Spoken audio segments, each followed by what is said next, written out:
Good morning and welcome to P&B Sports Show. I'm your host, Arokotom. Well, it seems like today we are going to be heading to England for the Premier League, and our first destination will be Old Trafford. And from there we'll be going straight to Anfield, to analyze what's happened over the weekend between Manchester United and Burnley, then Arsenal and Liverpool. But for this, we have a very special guest. Somebody I had to write 10 emails to before I could get him on this show. His wisdom, the principal thing, also known as my boss will call him, the principality of sports. Wisdom, how are you doing? I'm doing very well. Good morning. Good morning. I'm very good. 10 emails. That's how now. I'm good. How is Lagos? Yeah, we thank God. Everything's going very well. Going very fine. I know. It's a pleasure to be here again. I know you enjoyed your weekend because we had Manchester United winning Burnley after the devastating loss to a League 4 team. Nah, come on. Yeah, I don't think rubbing it in would help. Okay. But yeah, it is what it is. It was great. It was a great win actually. Okay. So let's start with Manchester United and Burnley. What was your take on that match at Old Trafford? Well, I think it was a good one for United.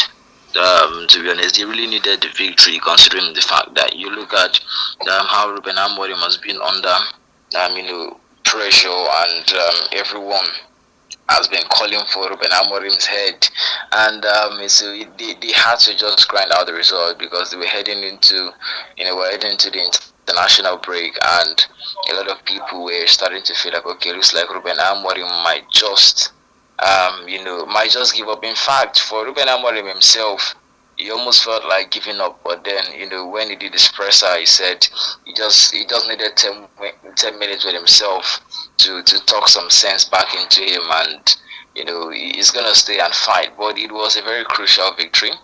But one thing has to be said, that United are the ones that make things hard for themselves. To be honest, United played as much as 26 shots in that game. Only 6 of those were on target, and 3 was in the back of the net. But Burnley had just 6 shots in that game.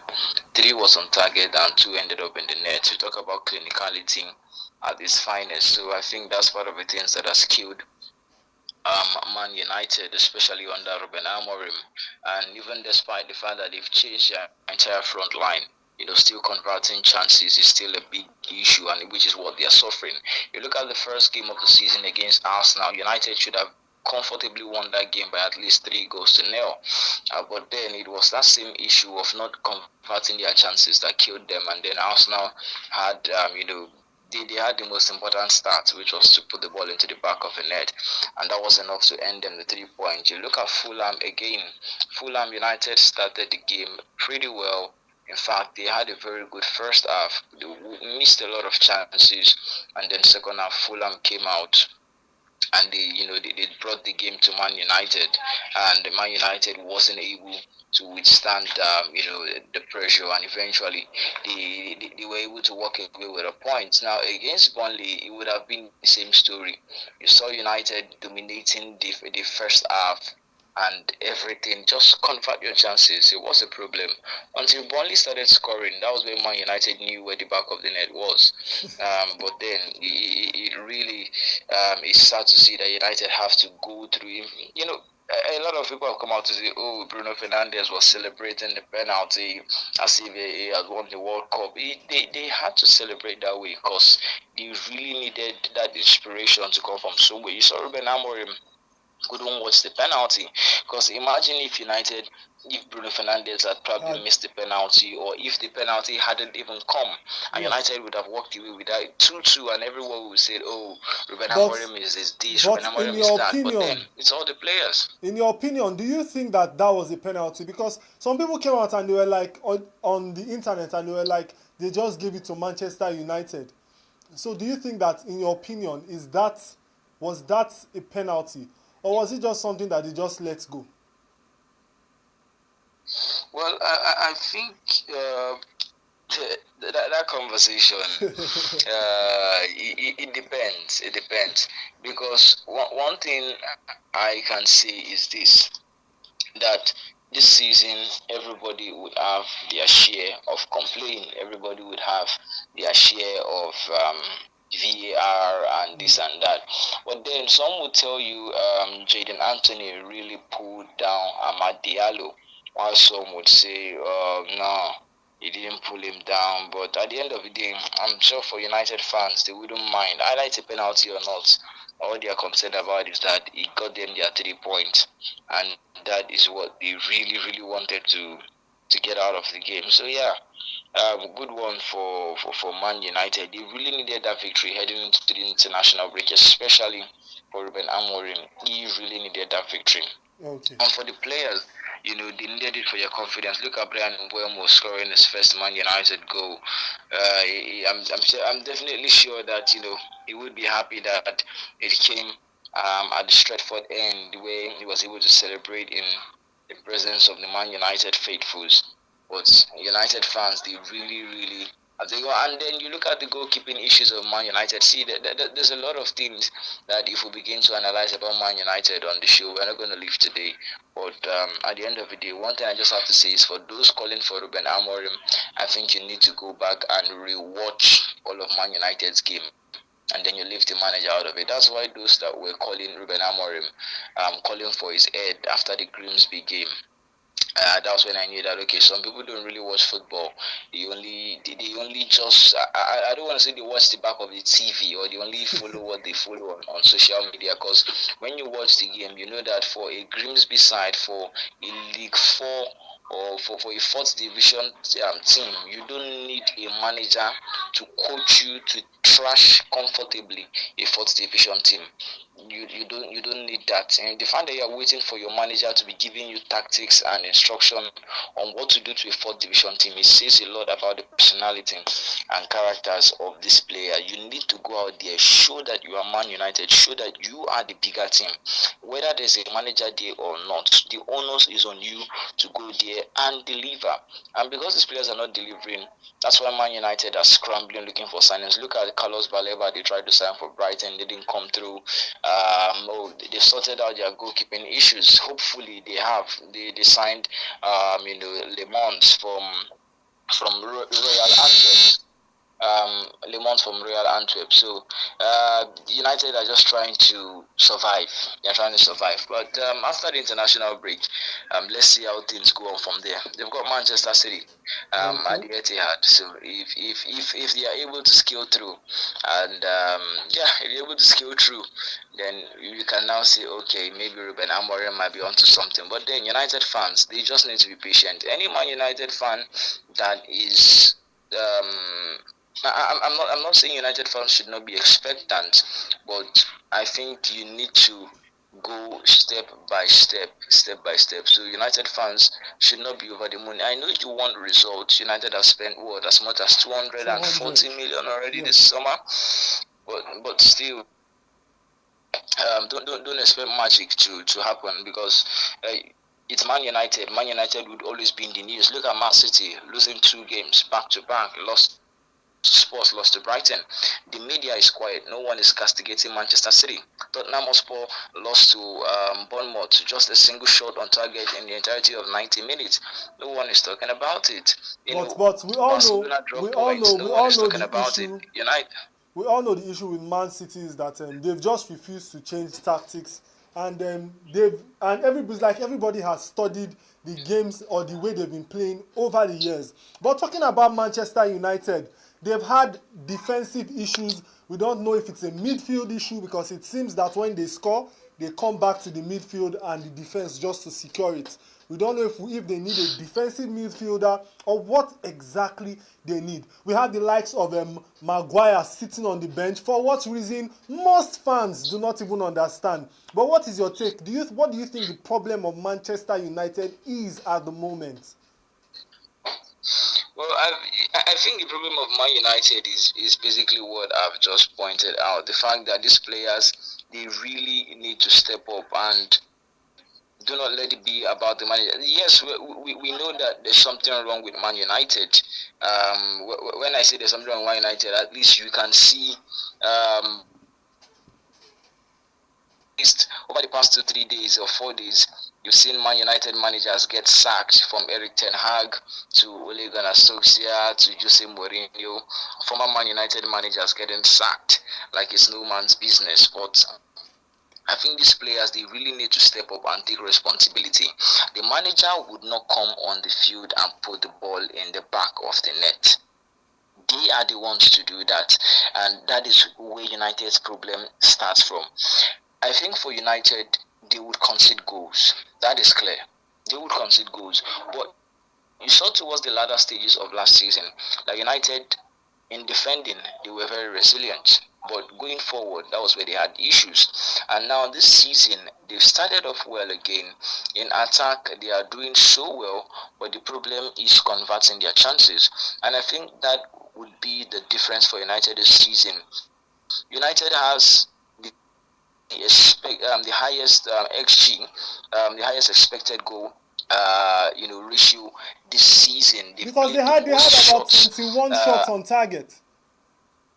They've played the most shots in the Premier League this season. Just within 3 games, United have played 56 shots. So you see that if you look at all the statistics, United are improving. But the thing is, the only thing that will show you are improving is when you begin to win games. And how do you win games? By putting the ball into the back of the net. United has to first sort out that issue of scoring goals.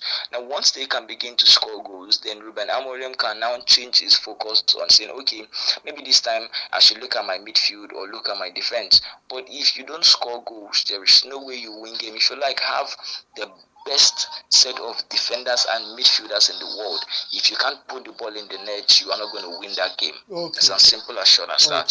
So as they say, well, in basketball, defense wins championship, but in football it seems it's not the same thing. You need to get to the back of the net. You need to get the goal. But talking about wins and losses, we have, I think there was a loss in the match. We had Cunha going out with an injury. What does this mean for Manchester United? I don't think we've heard any statement concerning that yet. Well, I think Cunha is good. I think he's good to go because there were pictures of him leaving Old Trafford comfortably. He walked by himself. He wasn't on crutches. He wasn't limping. Nothing. He left the stadium comfortably by himself. So I think he's good. I think he is good.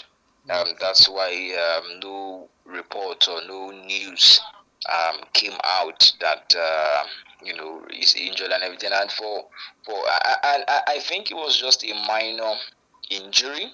And Ruben Amorim did not want to risk him because he knows that they've got a big game coming up against Manchester City, and then they would not want to risk anything. So I just figured that was why he took off from Matheus Cunha. But Cunha is okay. We've not heard any reports to suggest that he's not okay. And so Ruben Amorim as well would also want to keep him safe because coming up against Manchester City is going to need all the best legs he can get. Okay, so what does this mean for Manchester United moving forward? Do you think that they need? Where do you think they are going to end up at the end of this season? And some people had some expectations before the season started with the signings and all that. But it seems like people have reduced their expectations.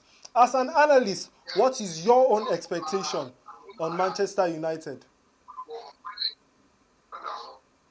Well, a lot of people are always shocked when I say this, that for Man United, the target this season has to be finishing in the top half of the table. Okay. Top 10 is Man United's target. Okay. Now, you might say, Wisdom, what do you mean by top 10? Come on, United have spent money, they need to do this and do that. No, United is not in that level. United at this stage is a mid-table team. Yeah, they are in the building phase. And United finished 15 last season, so if a team that finished 15 last season, you're expecting them to be competing for the Champions League places this season or European places, then you are joking.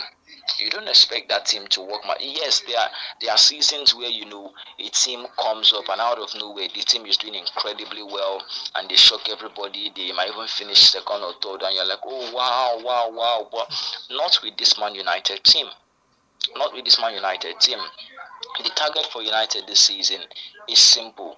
Number one, win a domestic trophy. Unfortunately for them, the easiest one they could have won has gone out of their hands. So now they've got the Premier League and the FA Cup to win. The Premier League, of course, we know they would not win it, even though everything is possible in football. But we know that the chances of that happening is slim. The FA Cup still very much possible. Yes. So for Ruben Amorim, he's gonna have at the back of his mind the FA Cup is there to win, and then maybe a top 7 finish. A top 7 finish. Why do I say top 7? Because eventually finishing 7th will still qualify them to Europe. I know at the back of their mind they would be saying, okay, if we can finish in the Champions League places.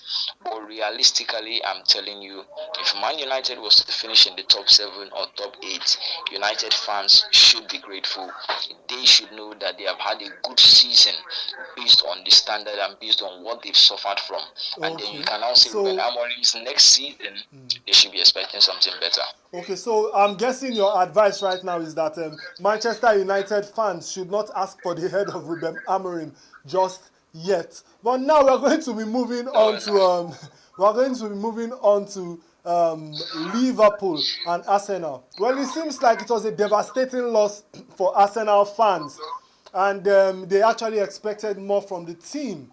But it seems like they might be having the same issues that Manchester United had in their last game with defense. But we are going to have a short break, and when we come back, we are going to be discussing with the principality of sports. So grab your teacup, grab your popcorn, stretch your legs, because P&B Sports Show will be right back.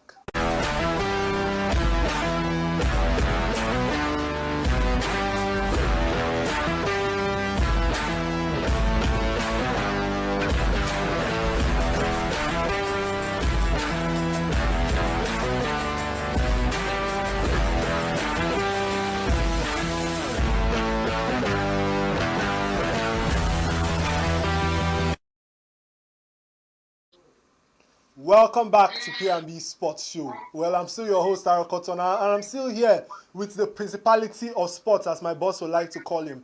And then we'll be discussing about Liverpool and Arsenal right now.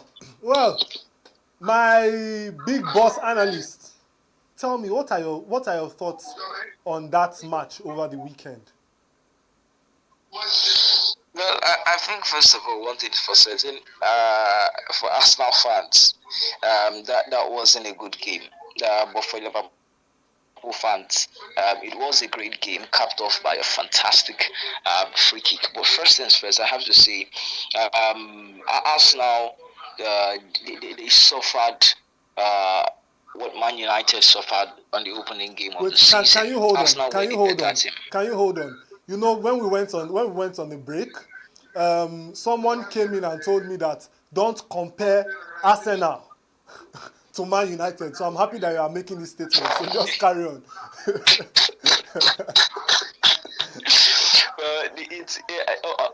Unfortunately for the person,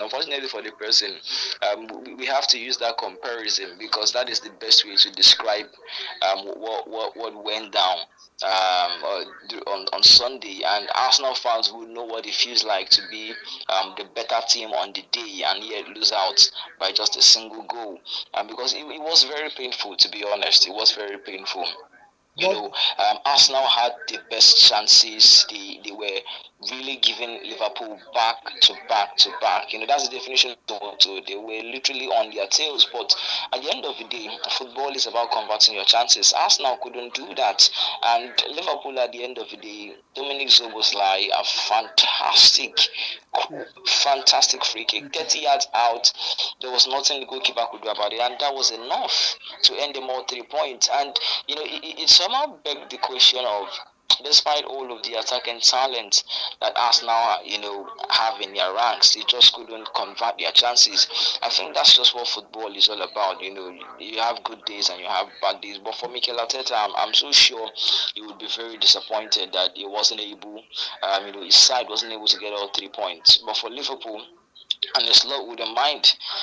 So far, they're having a wonderful, wonderful start to life in the Premier League again this season. After spending as much as 450 million in this transfer window already, it shows they're really, really going good.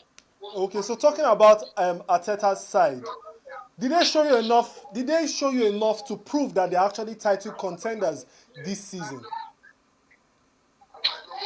Well, I mean, it is still early days. It is still early days. If we are to go by that, are we going to say Sunderland are title contenders? Come on, everyone is. Everyone. The season is still fresh. Look at Everton. Come on, everyone is still having a very wonderful start to the season. Once after the international break, and we're getting towards November, December, that is when we know the contenders and the pretenders. But of course, Arsenal is definitely in the title conversation. I can say that with my full chest. In fact, for Mikel Arteta, he has one. In fact, I would have said he had two options, but he has only one objective this season. Either he wins the Premier League, or he wins the FA Cup, or he wins the Champions League. All of these things are one option, not three options. They are one option, meaning that he must not end the season trophyless. And one thing is for certain, I'm sure if you ask any Arsenal fan, they will tell you they want to win the Premier League over any other trophy. So the Premier League is very much visible for Arsenal. They are title contenders. They definitely are title contenders. Having the likes of Victor Gyökeres, now they've gone and brought in Iberici, Eze Martin, Zubimendi, Chris Norgard. We can go on and on about the signings Arsenal have made this season. So yeah, I'm expecting Arsenal to really, really breathe down on Liverpool's neck this season. Not just Liverpool's neck, Manchester City as well. Chelsea is also not left out of the conversation. So Arsenal are definitely title contenders. In fact, if not because of the robust investment Liverpool have made in their squad this season, I would have said Arsenal are the favourites based on the quality they have. But they are looking at what Liverpool have done, Manchester City have also done. Yes, Man United, of course, are not in the title conversation, but then they've also got quality. And then you look at Chelsea. But that is obvious. Please stop mentioning United and mentioning Arsenal in the same conversation. But we saw. Let's move on. Let's move on to Liverpool. We saw Liverpool's impressive midfield. Who impressed you the most in Liverpool's midfield on Sunday that silenced Arsenal over the weekend? Well, I think for Liverpool, it was a case of a general team performance, to be honest. Dominic Szoboszlai, of course, he was deployed at right back in that game, but ended up playing literally almost everywhere. I think so far so good. Hugo Ekitike and Dominic Szoboszlai, they've been the shining light for Liverpool this season. You look at Dominic Szoboszlai, he's wonderful. Performance he put up, for Liverpool to score the winning goal against Newcastle, and now he's gone and done the same thing again over the weekend. But for Liverpool, I think this season, they are really going to have fun in that midfield. But quickly, just to let you know, in case some of our listeners have forgotten the players that started that game for Liverpool. For Liverpool in that midfield, they had a combination of Florian Wirtz, who was playing as the AM. So Alisson started in goal. Dominic Szoboszlai, Konate, Van Dijk, and Milos Kerkez. The back four in the midfield, the depot the midfielders was Ryan Gravenberch and Alexis McAllister. Now ahead of them was Salah, Wirtz, and Gakpo, and you could take it up front. Now you look at Szoboszlai, Gravenberch, and Mohamed Salah. All of these guys, they were very crucial to everything that happened. But then Szoboszlai was literally everywhere, playing at right back, drifting into the midfield, performing his magic at the same time. So, but yeah, it has to be Dominic Szoboszlai. He was deployed at right back, but then he still played his role in midfield as well. So it felt like at the stage Liverpool would have to change into a back three, and while attacking and defending, they form back into a back four, a back five. So it was a mixture of everything. But so was like the man. Okay. So talking about results, and what it means for the Premier League this season. Over the weekend, we had great performances from underdogs, as some would say, like the likes of Burnley, who had great defense, and then moving forward to other.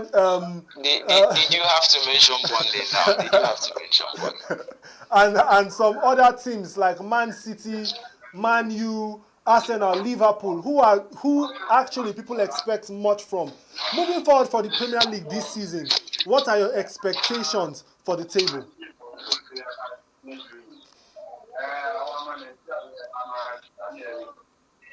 Mr. Wisdom, are you with us? Yeah. I can hear you. I lost you for a bit. No, I said moving forward this season, what are your expectations, or what are the general expectations for the table this season? General expectations. This is a very interesting one. I can't say who's going to win the league, but let me say my top five. What I'm expecting for my top five this season, of course, it's got to be Liverpool, Arsenal, Manchester City, Chelsea, and this is where it becomes difficult. I'm somehow tempted to be Man United for the sake of sentiments, to be honest, just for sentimental reasons, right? But then I would have started a Newcastle United, but looking at how Newcastle have not really posted up their squad, I don't think they stand a chance at competing. But let me make it safer for myself and say the top 8. So the top 8 has got to be Liverpool, Arsenal, Manchester City, Chelsea, Newcastle United, Man United, Crystal Palace, and Everton. Okay, so you put Man United as at 7. Well, I think I'm putting them at 10. So after this show, we are going to have to put our money on it. If Man United by any chance, by mistake, I'm saying this by mistake. If by mistake United should finish in European places, you will see me in Abuja to collect my money. No problem. I'll be expecting you. We'll be expecting you here at P&B. Thank you so much. The Principality of Sports. The principal thing, all the way from Lagos. It's always a pleasure having you virtually here in the studio. Thank you very, very much. Thank you so much. It's always a pleasure, like you said, as usual, doing this. Same here. Okay, so we've come to the end of our sports show today, and it seems like after the international breaks, we have amazing matchups. So just keep in touch with P&B Sports Show. So when we come back next time, we are going to be discussing about more versatile sports. Maybe we might be diving into